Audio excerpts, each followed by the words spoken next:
We cannot expect anything nice or any nice word from the Vice President in favor of the President and of the present administration.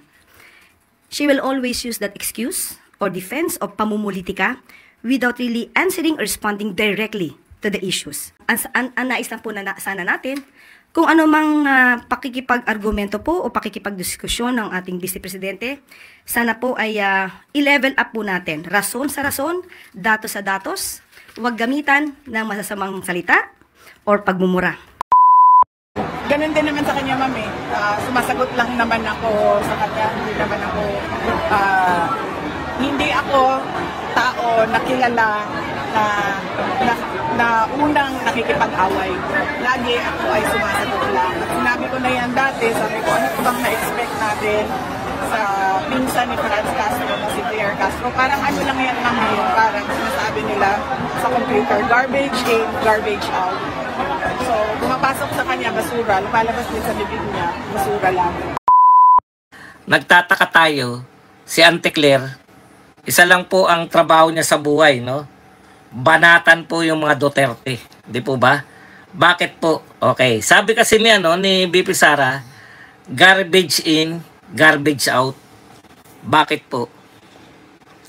Sa totoo lang, ayon po kay BP Sara, pag ikaw tagapagsalita ka, no? Pag ikaw tagapagsalita ka ng presidente na walang nagagawa, walang proyekto, talagang maninira ka na lang. Garbage in, garbage out. Alam niyo po, kami po, dumating po kami na naging tagapagtanggol din kami ng Pangulo. Nung panahon po ni Duterte, nagtatanggol din po kami. Kaya na madali pong ipagtanggol si President Duterte. Dahil pinagtatanggol po namin ang marami naninira kay Tatay Digong sa mga proyekto niya. Madaling ipagtanggol yung presidente na maraming ginagawang proyekto. 'Di ba? Nagtatalo lang. Binabanatan lang yung war on drugs, 'di ba? O sasabihin lang namin tahimik sa lugar niyo. Kaya namin sagutin yung mga binabanat kay Pangulong Duterte. Pero kung wala ka namang proyekto, kung ang pinagmamalaki mong proyekto ay natapos ng isang araw, pagbebenta ng 20 pesos na bigas natapos ng isang araw, at sa isang lugar lang, hindi po buong Cebu, ang na-expect po namin, buong Cebu. No? Kung wala ka talagang may pagmalaking proyekto, kundi katuparan ng pangarap, nakalagay pa sa isang araw lang, tapos doon lang sa Cebu lang, at hindi buong Cebu, doon lang po sa Kapitolyo, ang hirap talagang ipagtanggol. Di ba? Kaya ang ginagawa ni Claire, para maipagtanggol, siraan lang ng siraan. Halimbawa, may pumupuna sa 20 pesos na bigas. Sisiraan niya lang yung bigas nga na binenta ni Duterte. May bukbok. Di ba? Parang presidente natin si Duterte. Alam niyo po, kahit na anong paninira nyo kay Digong, tapos na yung termino niya. Di po ba? Tapos na yung termino ni Digong. Kung totoo yan lahat, ito sa totoo lang kung totoo po, madaling matanggol si Bibi yung rice 20 pesos. Ang dali po ipagtanggol nun. Kung may nabibili. Kaya nga po ako ganito Pag nakabili kayo ng 20 pesos na bigas, iboto nyo si BBM. Yung mga kandidato ni BBM. Pero kung wala po kayong nabili, iboto nyo pa rin. Talagang ganun Ang dali nyo lokohin Hindi po ba? Madali lang po kayong lokohin. Kaya paulit-ulit lang. Sasabihin ito yung eleksyon, 20 pesos bigas. Boto nyo lang ng iboto. Okay. Yumaman sa pagbablog, yumabang, feeling mo naman. Alam niyo po kami mga vlogger, hindi po yabang ang tawag dito. Ego po. May ego po kami. Anong gusto mo kayo sundin namin? Hindi po. Sundin niyo po si BBM. Wala po kaming problema sa inyo. Ayaw nga namin kayo rito sa loob Kayo lang nagsusumiksik pinangangalandakan ko na nga na ayaw namin kayo dito sa amin, sa TikTok ko. Veterinarian pa rin kayo. Di ba? Tahasan ko lang sinasabi. Ano ba pinagmamayabang ko? Hindi po kayo mayayabangan sa akin. Huwag po kayong pumasok dito. Di ba? Oh. Huwag kayong pumasok dito.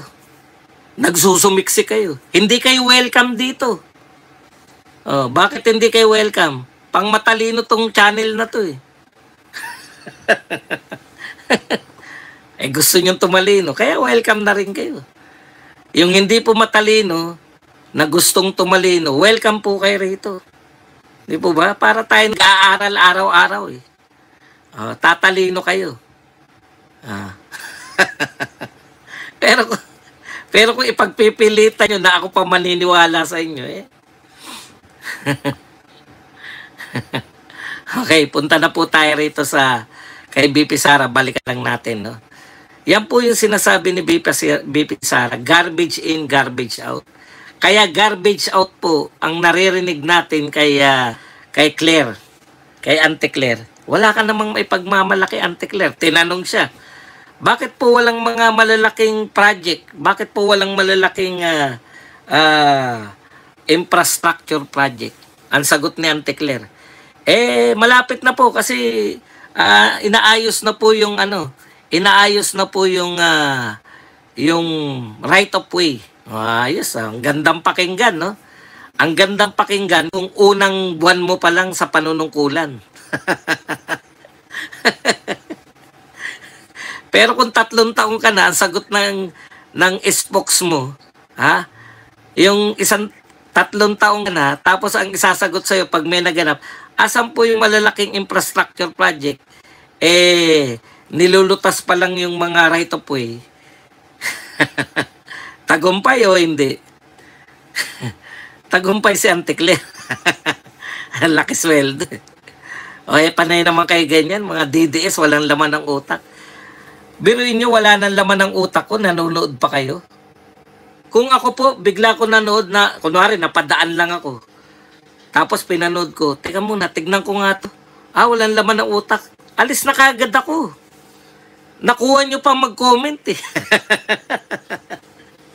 Nakuha nyo pa mag-comment, di ba? Yan yung sinasabi ko sa inyo eh. Kaya pwede naman kayo dyan dahil para madagdagan naman ang utak nyo. Umani naman ito ng iba't ibang reaksyon mula sa ating mga netizens. Ayon kay Edith Acosido, ang pag-unlad ng bayan ang i-report mo sa mamamayan.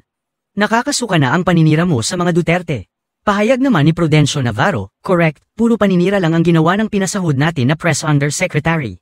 At ito naman ang saloobin mula sa ating kababayan na si Nanette Carpio. Tama yan, kasi mga Duterte ang may malasakit sa taong bayan, hindi mga plastic, hindi sa nanggaling, hindi mahilig sa mga drama para engkalusot sa mga kabulastugan. Mga kababayan, feel free to comment below para maglabas ng saloobin sa balitang ito.